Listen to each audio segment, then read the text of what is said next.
Howdy folks, Andy Gamer Muzzer here, and we're on Elite Dangerous, and due to the fact that Elite Dangerous has just come out on the PS4, I thought I'd do a bit of a tutorial. I'm going to do a few tutorials, just covering the basics to get people started. Being asked a lot of questions of late, seen a lot of questions on the Facebook groups, on the forums, various other places, so I thought I'd do bit of a tutorial for people. I'm going to start with the cockpit layout. Unfortunately, when Elite came out on the PC, it didn't come with a great deal of information to get you started.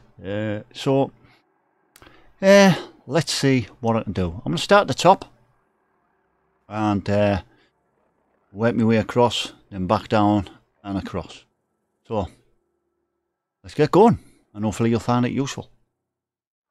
Right, so here, just above me, is the Communications tab. Now, in here, you will get various things that okay,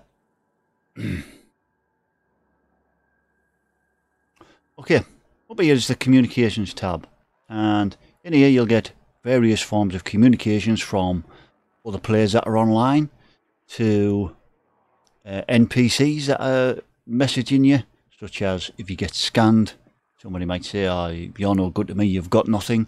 Or if they scan you and they like what they see, they say, well, give us your cargo, things like that. This is also the place where your communications, so as you can see there, I can type a message there, and if I'm online, everybody in the same instance as me will receive that message. Now, the other ones across the other tabs across there, this is for your multi-crew, or when you want to, when you've got another player on with you, you can communicate straight to you and go into various options. This one is if somebody sends me, say, a communication such as a voice request, they want to communicate with me via voice, it'll come up here and I can say yes or no, I want to do that. This is just a history of who I've been, who I've contacted in the past, etc. And this here is all the different messages I've received doing various things. So this is a message I received regarding my reputation change, and this is just local options for various things. So that's a quick look at the Communications tab. So let's go over to the Info tab. Right, so here we have the Info pane. Now what this does, it'll let you know various things, such as if a ship comes within range of my scanner. Say a new contact comes in range of my scanner, it'll let me know of a new contact there. It'll also give me, as if by magic again, there's a new contact coming. It'll also, there's a, yep, you won't find an orange one. The orange ones are always, the orange ones are always, it could be friendly, it could be, well, they're neutral until you know otherwise. So this guy as an example, he's just frame shift drive, so hence the contact lost. So that's a good example of what the sort of thing that does. If let's, as a prime example, let's move into range of the space station, get close to it, and it'll give you the warning. So there's another thing it tells you. Me boost failed because I've got insufficient energy in my capacitor. I'll cover that later. I'll get close to this and I'll get a proximity alert. There, did you see that? It came up with impact.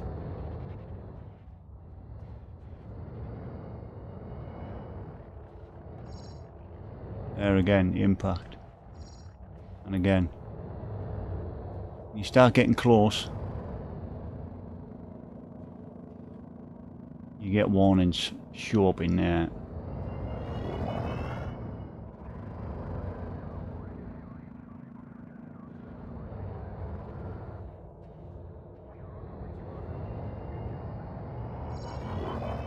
I was hoping it was going to give us a proximity alert, but no, it's not going to give me a proximity alert.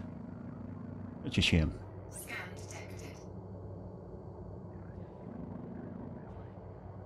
So that's an idea of what comes up in the info pane. Ship scan detected, contact loss, and there's the guy who just scanned me coming up. No crimes detected. You're free to go. So there we have that. So let's get back to where we were. So just underneath me here is the target information basically, and there I'm currently targeting the Stone Enterprise station. It's green because I am friendly with this particular space station and the ruling faction, so it's all good there. So it tells me where I am: Orbis Starport, Stone Enterprise, People's Rakapila Progressive Party. That's the ruling party. Underneath that, once again, it gives you your location. Now, as a prime example, if I targeted a ship, let's just target a ship. So there, Federal Security Vessel, it's now giving me the ship. So it's an F-63 Condor, Federal Security Service. He is a competent pilot. That is basically his rank. His status is clean, and it tells you who he's flying for. And he's in a wing of 4. So take him on at your peril. It's still telling me underneath that my current location. Now if I target, say, Star, it's now letting me know that I'm targeting the particular star and what type of star it is and the distance away it is. So it's an M-class red dwarf.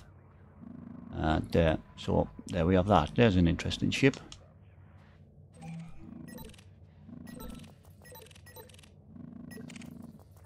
Nice Fairlance. So we'll have a look at this Fairlance. Alliance Enforcer, dangerous, clean, and his name is Edmund Mahon. So there's an example of what the target information does. So move on to the next one. So this one now, this is a target schematic. So this is the ship I'm currently targeting. Now it's a Fairlance. They're a very good combat ship. I'm certainly not going to take it on in me stock Sidewinder. I'd be dead in seconds. So, but what this does, it shows you the shape of the ship basically, which way it's facing, which helps if, say as a prime example, you're targeting it and you're wanting to interdict the ship, that's pull it out of hyperspace, and you need to be behind the ship. It's no good if it's facing you. So it helps in that respect. A lot of ships are, prime example, things like the Anaconda, they have oh no, let's say the Python. The Python has very few hard points on the bottom of the Python, so it's easier to target the bottom. So to always try and keep the Python so you target in the bottom, because it's got less chance of firing at you. The blue circles around it, they're the shields. It's currently at full strength, and the status bar where it says 100%, it should say 100%, but since the 2.3.1 update, the percentage sign has disappeared slightly for some reason. But anyway, but regardless of that, so that's letting you know the hull. So currently the hull is 100%. If it receives some damage, it might be down to say 75%. If it gets down to 0, it's going to blow up. And on cue, I've lost contact with it, and it's picked me star system again. Right, so there's another ship. So there you go. That's at 100% also. So we'll move on to the next bit. Right, so just underneath me, the small circle with the small blue circle in it, that is called a nav compass. Now this is very, very useful. Now I'm currently targeting the main star in this system, and that is letting me know that it is behind me. When the circle is hollow, the blue circle is hollow, it's letting me know it's behind me. So when it's right in the dead center there, it is currently right behind me. So if I just spin to a 180,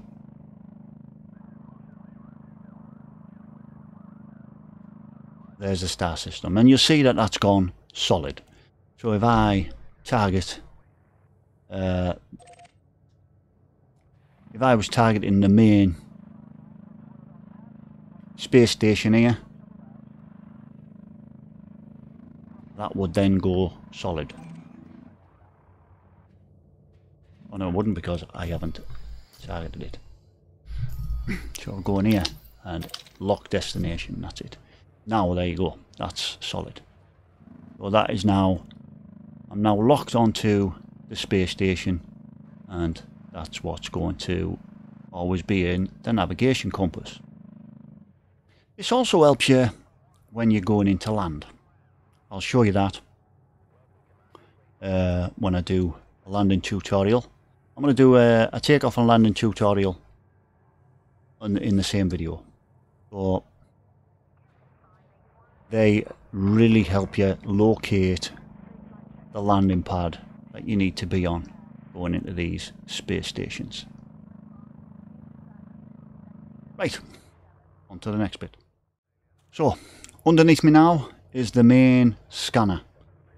This is a very, very important thing, hence why it's right dead center in your cockpit and the largest thing in there. It's really important. This lets you know where everything is, basically. So I'm going to hit the G button a couple of times. The G button basically just cycles through targets.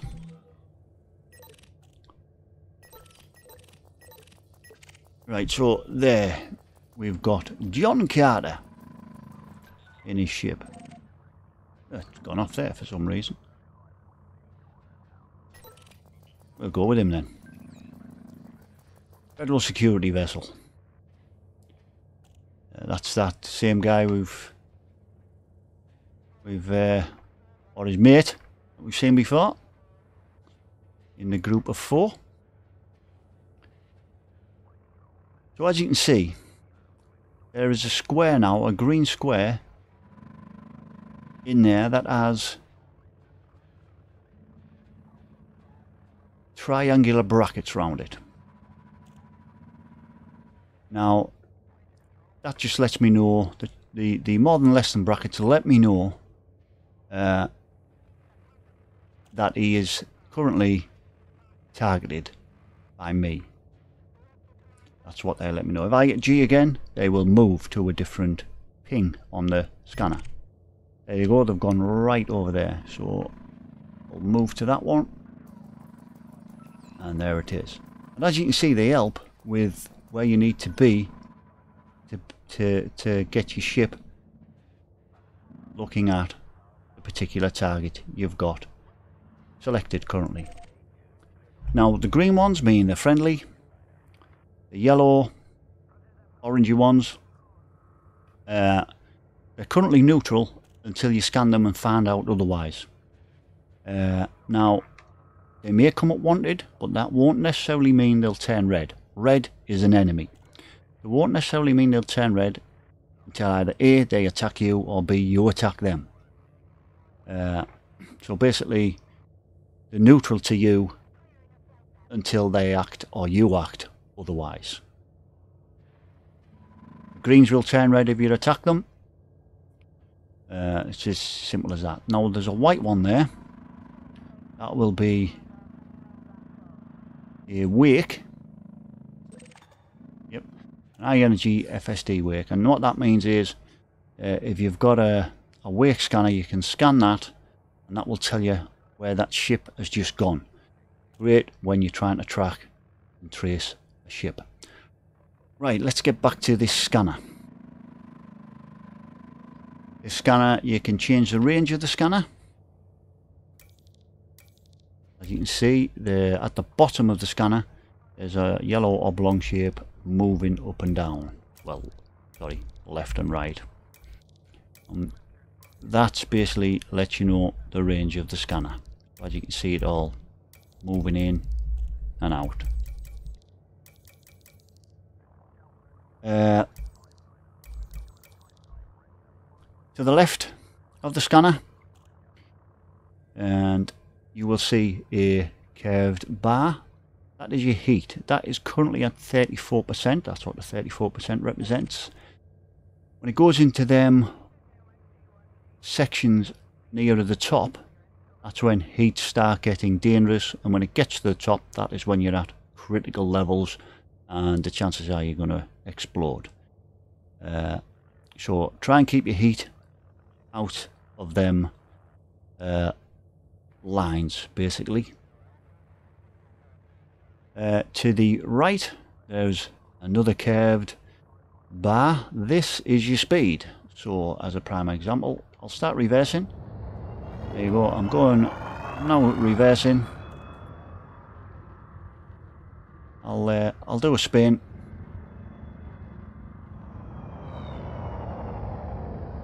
And I'll head towards the sun. I am now at full speed. That gives me speed. 420 meters a second. Up to 307 with the boost. No fire zone left. Yeah. Now, to get the best handling from your ship, the best maneuverability, keep it in the blue. It'll turn quicker. So if I head back towards there, I won't boost, because boost makes your ship turn quite quick as well. So as you can see, it's turning quite slow now when I'm at full throttle.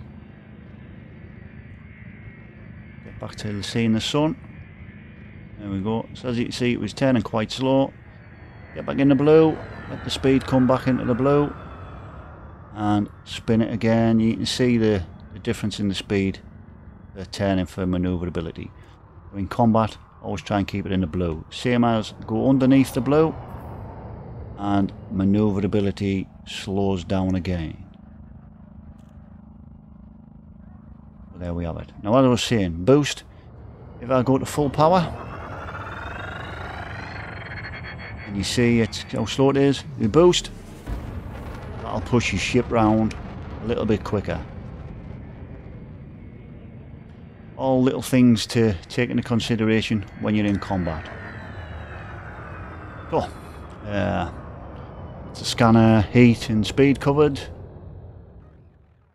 Slightly, we'll go on to the next bit. Right, this bit here, this is your own ship schematic.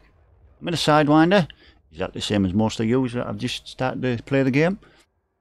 And as you can see, I've got full shields. That's the blue circles around it. That's full shields, and full hull, the 100%, and all the bars underneath. That just lets you know you've got full hull. If they end up being attacked, shields will drop first and then the hull. Sometimes, depending on what the attack is, it won't matter what your shields are, your hull will start dropping, especially if it's heat damage that you're receiving. So, you know, but it's self-explanatory.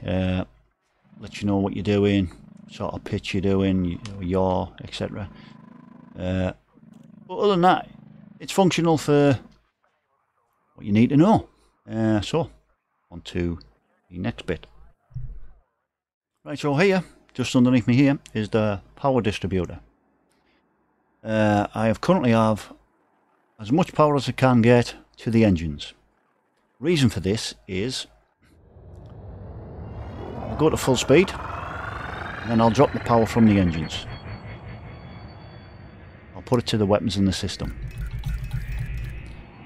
And as you can see, speed starts dropping because the engine doesn't have as much power. Drop it so you can see what sort of speed you can get up to. So there you go. 100 mile an hour. Sorry, 100 meters a second is what I can get up to. Now, generally when you're in combat, what I tend to do, I'll have everything equal.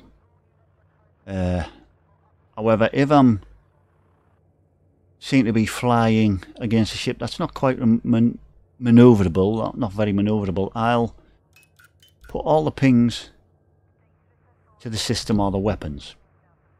The more power that's to the weapons, let me get out of firing range. I'll give you an example. The more power that's to the weapons, the more I can fire.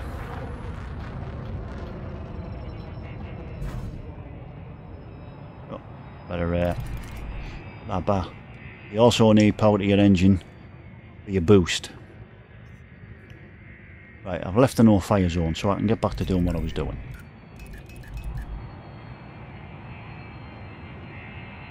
Right, let's stop. The weapon's out. Well, let's give you an example. No power to weapons. Let's fire. As you can see that dropping. It's now dropped. I've got no power. I have to wait for that to build up. But it's not going to build up because I've got no pings in there.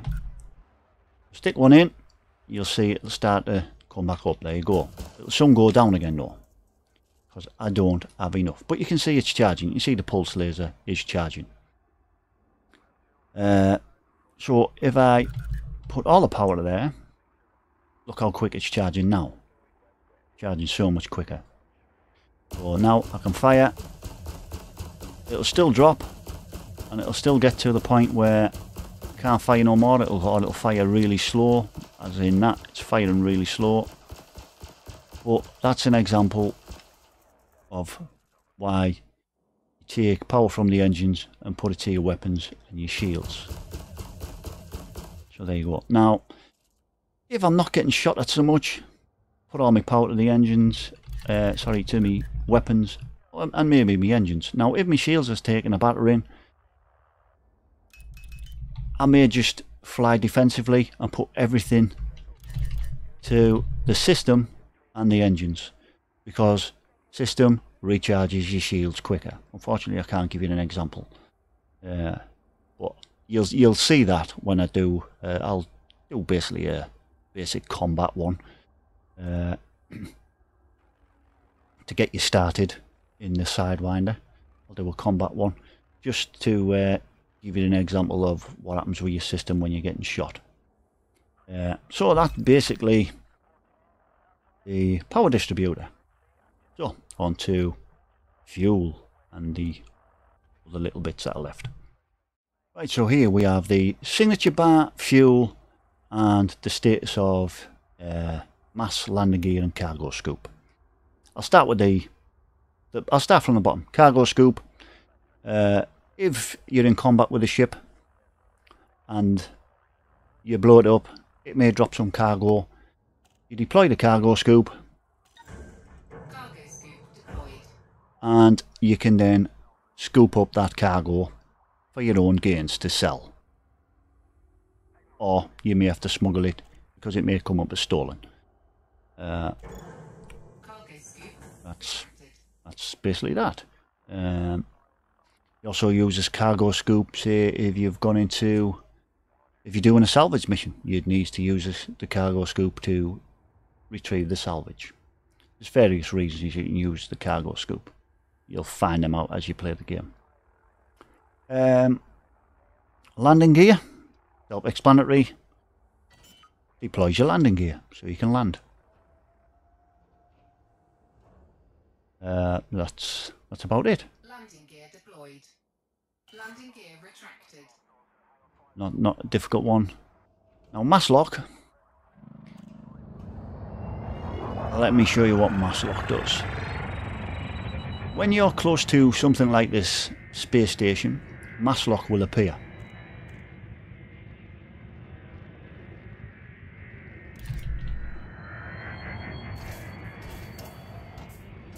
When mass lock appears,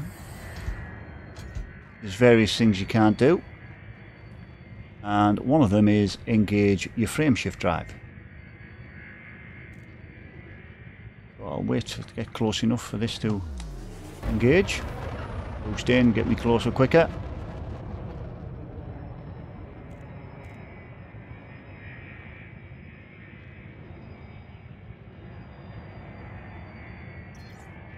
Well, there's mass lock. So, let me try, and I'll just spin around. Let me try and jump. Well, I won't even have to jump, I just have to engage the Supercruise. So, I'll press the button to engage the Supercruise, or the frameshift drive, and you see it's cancelled because I'm mass locked. You'll get that when you're close to big ships. You'll get it when you're close to space stations, spaceports and planets, things like that. But if you're near a mass of any size, some ships do have a mass lock that can prevent you from jumping out if you're within a certain range of them. You won't be able to use the frameshift drive. You'll have to wait to clear the mass lock to engage it. Right, on to the fuel. Now, where it says fuel 0.36/H, there is a little line. You'll see a part of it is bright orange and the rest of it is, well, brown. That is currently fuel that I'm using while I'm just flying about. Now, underneath that you will see blocks of fuel. Now these blocks of fuel, when that line depletes fully, then one of them blocks will disappear and refill that line. Basically, the line is for when you're just flying around or in Supercruise. Let me engage the frameshift drive to show you. 4, 3, 2, 1, engage. Right, so I'm now in Supercruise. Flying around. Let's head to the sun. You can see that line's going down. Hopefully it'll disappear quite quick and I'll be able to show you what I meant by one of the blocks will refill that. 7 blocks underneath that fuel line. Dropped a bit more. You'll do most of your travelling in Supercruise. This what gets you to from your planets, from your main star when you come into a system, to the space stations, to planets, etc, etc. Telling me to slow down because I'm getting very close to that star. Don't want to fly into it. It's not very conducive to the ship. Target that. I'll show you these side panes that are coming up. Don't worry about them. I will show you them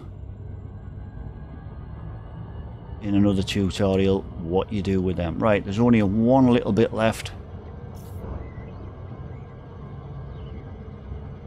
Well, hopefully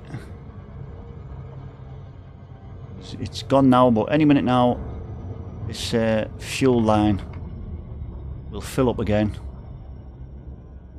and there you go. One of the blocks has disappeared and the fuel line's now full again. Now the fuel also, let me select the new system. So we're going to select that, and where you can see that blue part of the fuel blocks, that is how much fuel I'll use jumping to that system. I'll jump to that system just to show you that, and then I'll go on to the next part, which is the bar that's got all sorts going on. That is a signature.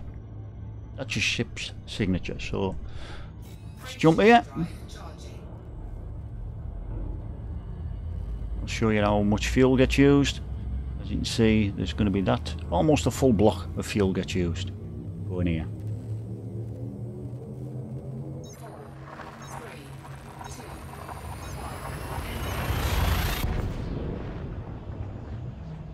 Tip: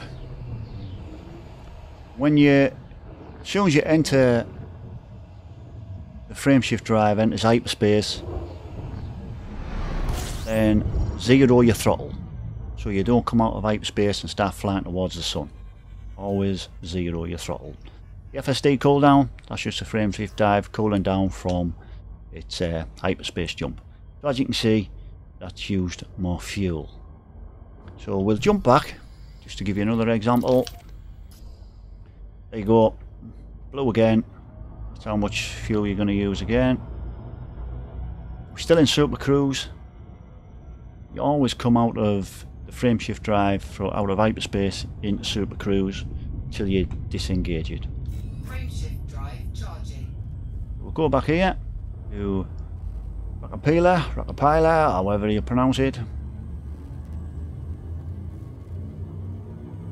And we'll show you the signature. As you can see, it's doing a dance. 3, 2, 1.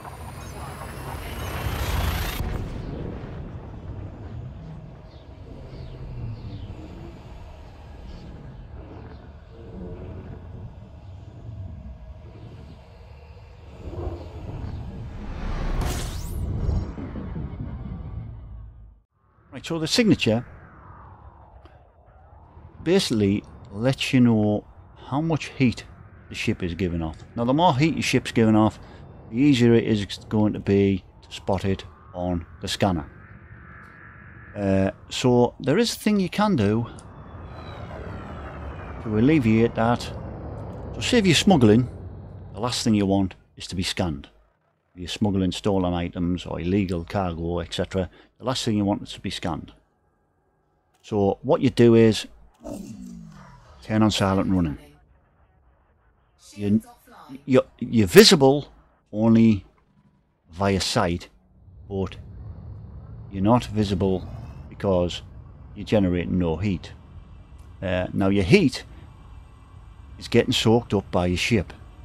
It's not coming out externally. So as you can see, the temperature is rising. Remember, on the left of the scanner is your temperature. Now it's going up, it's entering the critical zone, which you need to keep out of. So you need to get in there quick if you're going to do things like that. As you can see, taking heat damage. We'll turn on the thermal signature and the heat will start dissipating. And as you can see, there's a lot of heat coming out, and now it can be spotted easily on the scanner. There's ways and means of avoiding the heat with heat sinks, etc., but that's a bit advanced for this tutorial. So that's covered the basics of your cockpit screen. There's still the left and right panes and various other things to do, but we're going to do them in another video. Right folks, so that ends this video. The next video which I'm going to do is going to be landing and launching, so won't be too long. There's not a lot of info in it, quite straightforward. Landing's probably more complicated than the launching, and it seems to put the fear of dread up more people than the actual launching does. So, and many people seem to be under the impression that they have to buy a docking computer. You don't. Landing is really easy. It's quite straightforward, and you'll see how straightforward it is in the next video. So folks, please like, share, subscribe, leave any comments underneath.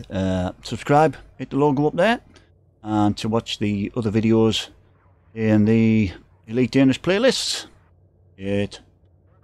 the logo up there. So, bye folks, hope you enjoyed it. Bye bye.